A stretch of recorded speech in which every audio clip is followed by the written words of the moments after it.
$72,000 in 24 days from $20,000 spent. Or if you're sitting there saying, oh my gosh, I don't have that kind of money. Imagine this. $1 spent, you make $4. Alright, you don't believe me? Let me refresh the page. I'm not like those other guys. Don't worry, it's all real.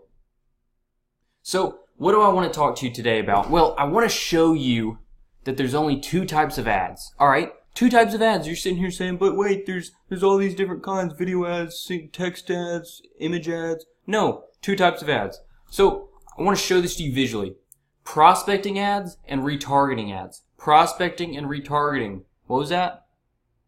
Yes, that's right. Prospecting and retargeting. So, you see here, this is a campaign for a client of mine that we're running webinar to application to call to purchase of an average cart value of around $4,500 to $7,500. Okay, you're sitting here saying, whoa, that's crazy. Well, yes, it is a little crazy, but she's built up her business to the point where we're able to churn out these numbers, but we follow the fundamentals that you need to be following of prospecting and retargeting. All right, prospecting. That is when you put out fishnets across the Facebook land and sometimes Instagram land to get people interested, to get people saying, yes, I want to know more. Yes, I want to watch the webinar. Yes, please indoctrinate me into your business ecosystem. So, what is that? Well, that's in the form of value add posts. That's in the form of long copy ads where you're writing a lot of stuff. That's in the form of video ads, things like that. You're putting out your fish hooks, boom, boom, boom, and don't just use one ad. That's the biggest problem I see course creators and other advertisers make is they put out one ad. They say, this is it, this is the winner. But most of the times it never wins, okay? And then they're like, oh, this Facebook ad thing sucks. Well, you need to diversify. You need to diversify, all right? If I go into an ice cream shop and I say, hey, I want some ice cream. What flavor do you have? They say, chocolate. We only have chocolate. I'm going to walk right out. I don't like chocolate ice cream. But if I go in and they say, yes, sir, we've got 31 different flavors. You know what I'm talking about.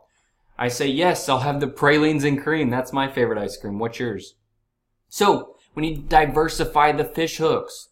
How many different points can we put out there to pull people in? All right. The second, retargeting. So once they're in, they're already filtered, okay?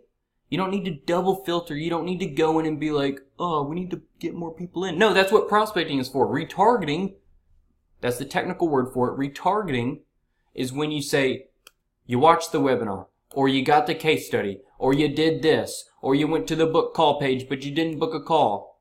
Why not? I'm so disappointed. You were so close. Here's some case studies. Here's some testimonials. Here's some social proof that makes me an authority and thought leader so that I'm not sitting guessing around, oh, maybe this isn't for me. So prospecting and retargeting, all right? So as you can see here, once you have it set up correctly, the bulk of your cheap purchases, they're going to come from the retargeting. It's logical, folks. If you don't understand that, ask a question below and I'll be happy to answer. But the main prospecting ads, that's where you're going to get your low-cost leads, your low-cost stuff. And that's the bulk. That's the fire hydrant that fuels the fire. Retargeting closes the deal. All this acts as a personalized salesman. So on the next few videos, I'm going to be talking more about how to set up these audiences, how to set up this segmentation, so you have that personalized sales team working for you 24/7. If you have any comments or questions, you know what to do right below, and I'll be happy to answer. Can't wait to see your success.